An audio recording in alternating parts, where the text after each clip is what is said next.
So they were shooting from up there?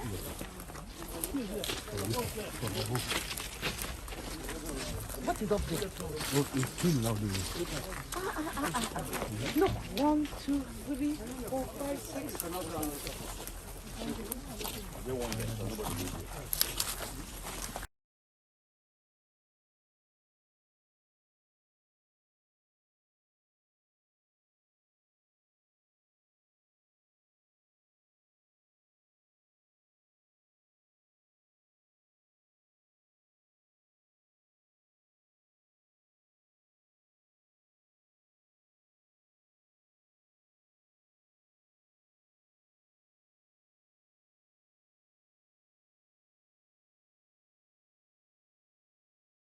Buhari, the Vice President, Yemi Osinbajo, Chief of Staff to the President, Professor Ibrahim Gambari, National Security Advisor, Major General Babagana Mungunu, retired, and the Head of Civil Service of the Federation, Dr. Folashade Yemesa. Former Vice President Atiku Abubakar has said that President Muhammadu Buhari-led federal government must be committed to the protection of Nigerians. Atiku was reacting to the attack on a Kaduna-Abuja train by gunmen believed to be bandits. He noted that the attack that left some passengers injured and others kidnapped is condemnable, adding that the government's commitment to the protection of the life and property of the people must be sacrosanct. In a similar vein, Vice President Yemi Osinbajo visits Kaduna State to condole with victims of the train attack. Osinbajo is received at the Kaduna airport by the state governor, Nasir El-Rufai. He visits victims of the attacks at 44 Nigerian Army Reference Hospital and St. Gerald's Catholic Hospital, both in Kaduna State capital.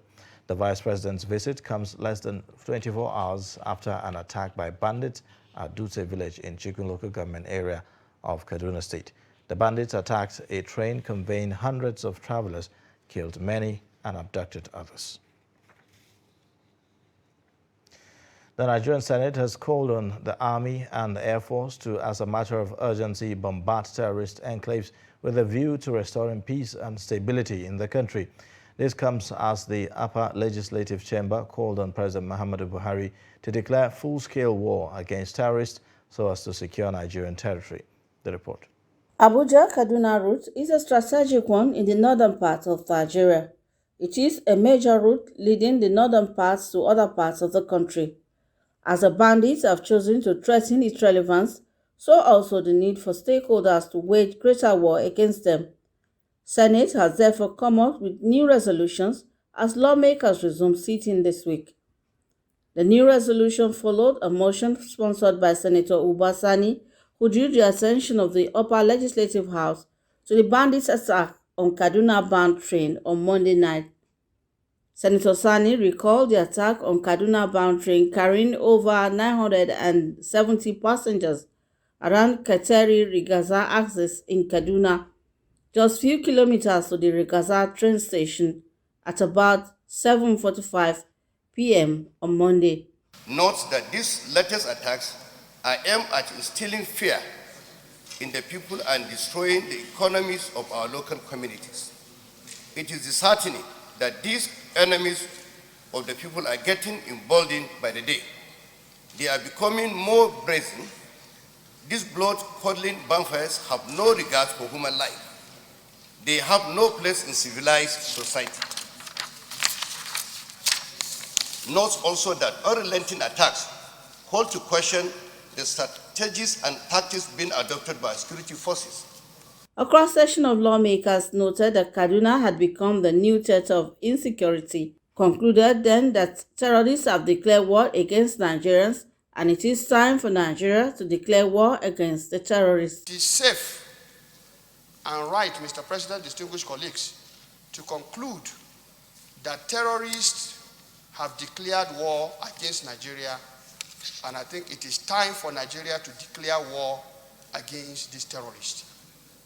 Mr. President, we shouldn't allow this situation to continue, where we lay back, they come to attack, then we repel, we try to do damage control and the like.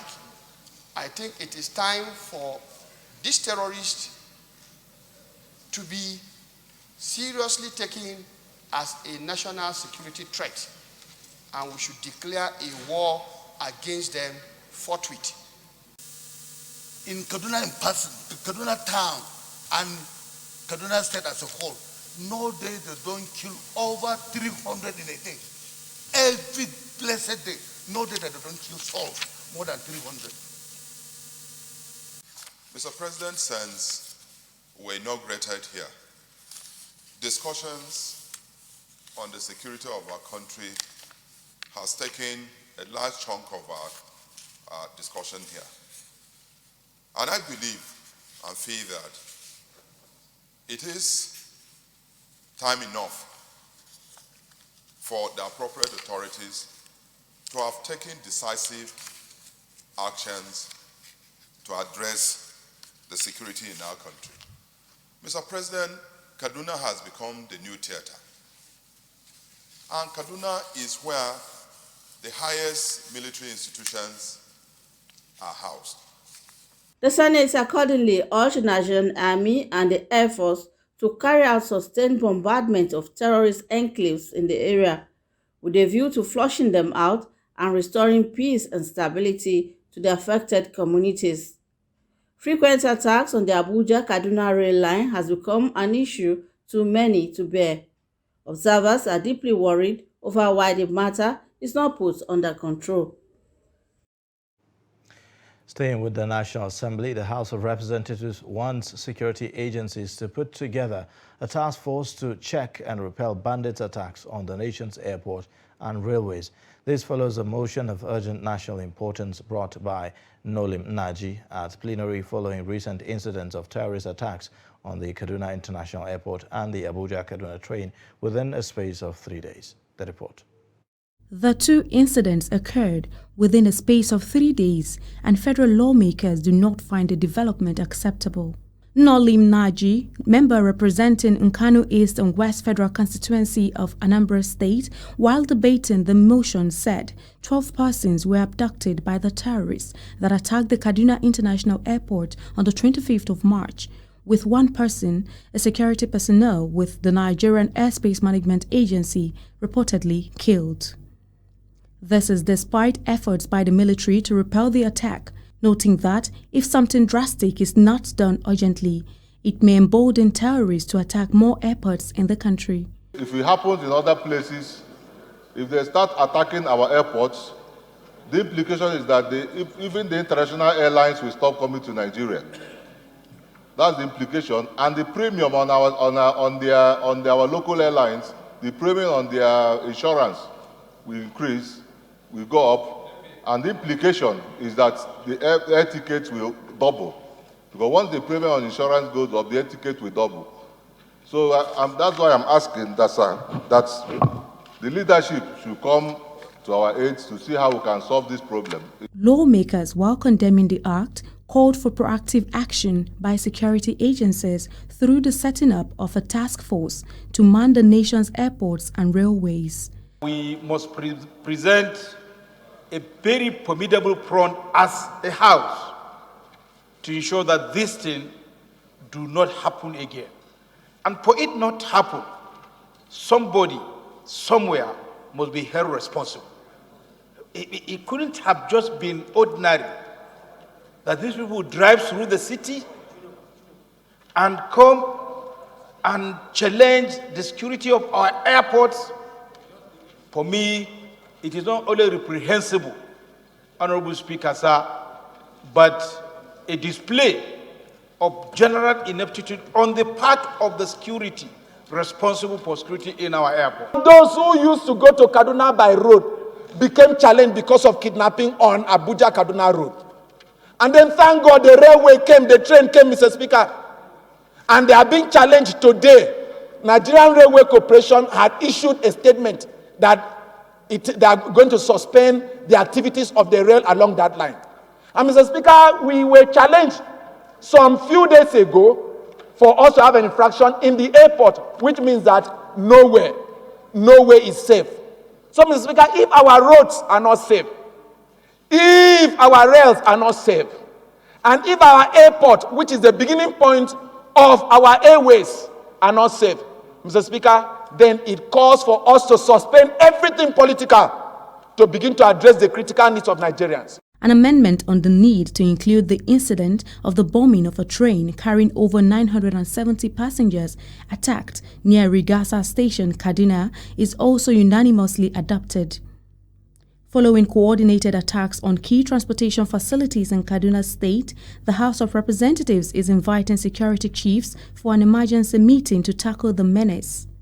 Also invited are the Minister of Transportation, Minister of Aviation, and heads of affected agencies. Fire outbreak raises parts of the National Board of Technology Incubation located in Mobudi, Langtang South local government area of Plateau State. Located at the outskirts of Mobudi town, the headquarters of Langtang South, the project consists of laboratories, workshop, and incubation units, and the center is designed to address the issues of human capital development through various entrepreneurial skills that can be exported to other countries of the world. The fire outbreak at night created anxiety among the people, as the project is capable of opening up the local government with attendant development project. Many locals turn out to put out the fire. Member representing the area in the House of Representatives, Benny, visited the center, saying that the cause of the fire is yet to be determined. The center is part of her constituency project. She stressed that she will not politicize the incident in any way and will not be distracted by those trying to distract her from delivering on her campaign promises. The Nigeria Customs Service, in charge of the Murtala Mohammed International Airport, the Area Command Lagos, says that it has intercepted some drones and military wares allegedly being smuggled into the country by criminals. The customs, which disclosed this on Tuesday, put the value of the items at over 300 million naira. This is coming in less than 24 hours after bandits bombed a Kaduna-bound train, killing a yet-to-be-ascertained number of persons. Authorities in charge of the airport said that all the items seized will soon be handed over to the Nigerian Army and other relevant government agencies for further investigation. You're watching Trust News Update. Coming up shortly. Mystery behind Kano Ponds. Details and more coming shortly.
Thanks for staying here watching Trust News Update. Here's a look at the top stories again.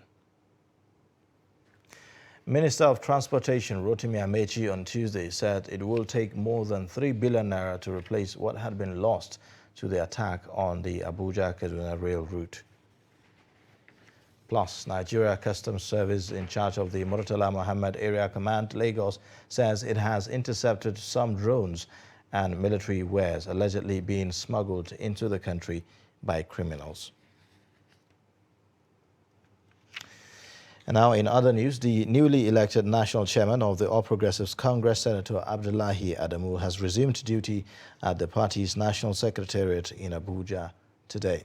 Senator Adamu, a former governor of Nasarawa State, arrived at the Buhari House alongside other members of the National Working Committee and a crowd of supporters.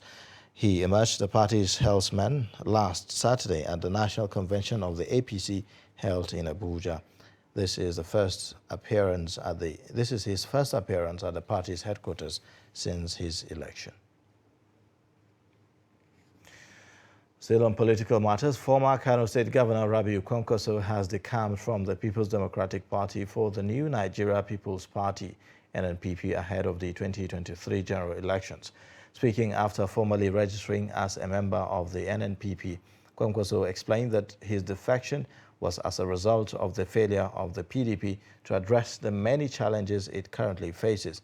The former Kano governor, during a press briefing in Abuja to announce his defection, also explained how he was sidelined in 2021 from the activities of the party, adding that he waited for the leadership of the party to address his grievances for over a year, but got no response. Was that our main target was to change government in Kano. We did all what we could, and I'm sure you are also, as pressmen and women, you were witnesses to what happened, especially in Kano. We won the election. Unfortunately, the powers that be decided that the government had to be imposed in Kano State. In any case, today, by the grace of God, we are opening a completely new chapter in this country.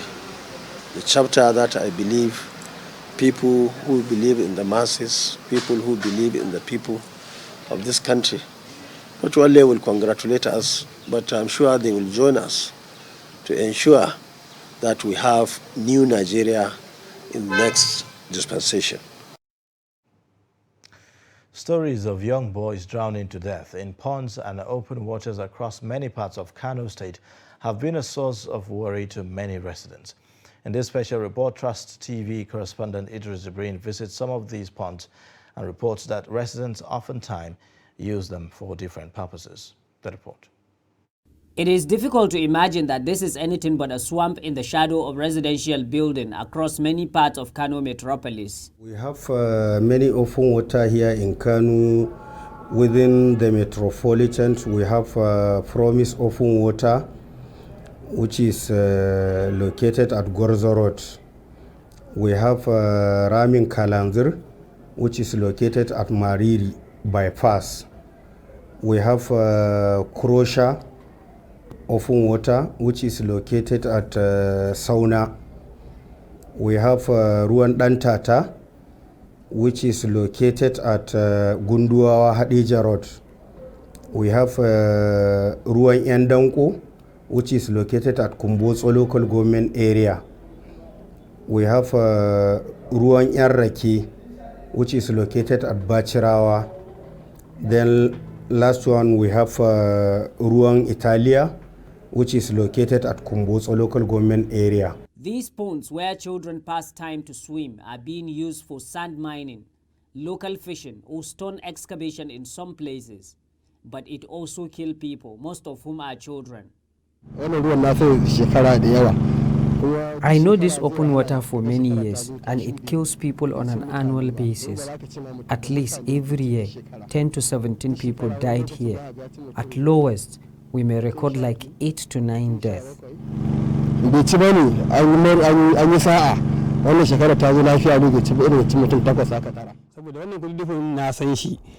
I know this place long before the water started killing people, because we do come here for sand excavation. Now there is lot of water, but honestly it's killing people regularly, from 10 to 15. In fact, I had witnessed several incidents where dead bodies are recovered here. Every now and then, open waters in Kano claim the lives of mostly children like these ones, basically because there seems to be no one to stop people from going near such places. Kano State Fire Service is responsible for carrying out rescue operation whenever it happens. We have attended open water cases. We attended 113 open water. Out of the 113, the number of people dead in that case is 98 people lost their life out of 113. In some places, Residents uses these pond sites to dump refuse, while others like Fulani herdsmen do bring their animals to drink from it. Criminal gangs and drug dealers are believed to be using such places as hideouts. Open waters like this one within the commercial city of Kano are many, and small children like this ones are coming here every day. There is no guards or gates to protect it, not even a sign to mark how dangerous this kind of places might be. Idris Jubrin, Trust TV News, Kano. National Orientation Agency flags off two-day exhibition and national campaign tagged to patronize made in Nigeria products and services in the agency's headquarters in Abuja. The exhibition showcases various made in Nigeria products and services with an interactive stakeholder meeting to address the benefits of locally made products on national economic development. Trust TV's Aisha Salihu has more. Commercialization of locally made products guarantees efficient management and revenue generation. Under this backdrop, the National Orientation Agency champions this cause and asks Nigerians to go ahead and buy and use locally made products made in Nigeria and for Nigerians. Over the years, Nigeria has depended on petroleum products for income generation, while other high-income sectors such as agriculture, solid minerals, manufacturing, arts and culture, technology, tourism, among others, have not been given the required priority attention needed to improve the country's national output and gross domestic product. The Director General of the National Orientation Agency, Garba Abari, while addressing business operators, manufacturers, agribusiness community and other stakeholders at a two-day forum and exhibition of made in Nigeria products and services, says, for every nation to be economically viable, the populace must have confidence in what it produces through effective and adequate patronage by the public. We expect the citizens to cultivate the lofty attitude of growing what we eat and eating what we grow. We also expect a healthy competition amongst stakeholders and the quality producers so that we make the patronized made in Nigeria products a reality. Irrespective of the challenges local producers face, participants at the forum stated governments and private organizations' continuous commitment towards boosting entrepreneurial skills for improved quality and innovations in food as medicine. Government has taken steps to ensure a gradual departure from entrenched habits which inhibited the growth of local businesses. One of such steps was the institutionalization of Economic Order 003, which encourages ministries, departments and agencies to procure locally made goods of up to 40% in the annual procurement process, except such an item is not locally produced. Nigerians need constant reminders that it is not possible to grow our own economy when our first choice for clothing, food, and other essentials are foreign items. We need to make a conscious effort to choose made in Nigeria branded items before considering others. Government can only create an enabling environment to allow business to thrive, but the responsibility is on every Nigerian to take a stand for patronizing Nigerian goods and services. To be an entrepreneur, you must be inspired. Bring your creativity to the surface. Take action. It's not enough to have an idea and sit down at home, but get up, take action. All right? Then have the courage, because a lot of persons around you are also going to be discouraging you when you begin to share your idea. So you need to have courage to take the risk of whatever I want to do. Instead of just focusing on the right to health and pushing the health system, I have to move back to begin to look at the story of change, that we cannot have the right to health without the right to healthy food and healthy environment. The resolution at the stakeholders meeting at the NOA headquarters in Abuja discourages Nigerians, especially the middle class and the higher class, from patronizing imported products and services, but encourages them to go ahead and buy Nigerian products, use Nigerian products just so to enrich the economy of the country and also to show the patriotic spirit of Nigerians. Aisha Salihu, Trust TV News, Abuja. And on the foreign scene, Ukrainian officials reported shelling around the capital Kyiv and the northern city of Chernihiv on Wednesday, despite a promise by Moscow to scale down military operations there. Meanwhile, Norwegian Defense Ministry said on Wednesday that the country has donated more weapons to Ukraine to help the country defend itself against Russia's invasion.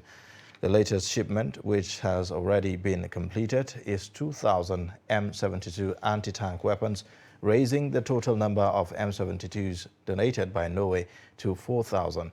Russian Foreign Minister Sergei Lavrov on Wednesday said Moscow will work with Iran to take practical steps in an effort to circumvent Western sanctions.